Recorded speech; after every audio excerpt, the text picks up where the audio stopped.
رسول اللہ صلی اللہ علیہ وسلم نے فرمایا کہ جب تم اپنے بستر پر لیٹنے آؤ تو اس طرح وضو کرو جس طرح نماز کے لیے کرتے ہو، پھر داہنی کروٹ پر لیٹ کر یوں کہو: اے اللہ، میں نے اپنا چہرہ تیری طرف جھکا دیا، اپنا معاملہ تیرے ہی سپرد کر دیا، میں نے تیرے ثواب کی توقع اور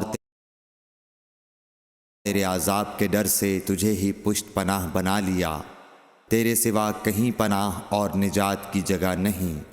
اے اللہ، جو کتاب تو نے نازل کی میں اس پر ایمان لایا، جو نبی تو نے بھیجا میں اس پر ایمان لایا، تو اگر اس حالت میں اسی رات مر گیا تو فطرت پر مرے گا، اور اس دعا کو سب باتوں کے آخر میں پڑھ۔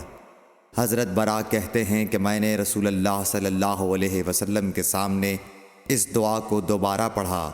جب آمنت بکتابک الذی انزلت پر پہنچا تو میں نے ورسولک کا لفظ کہہ دیا۔ آپ نے فرمایا نہیں، یوں کہو ونبیک الذی ارسلت۔ صحیح بخاری حدیث نمبر 247۔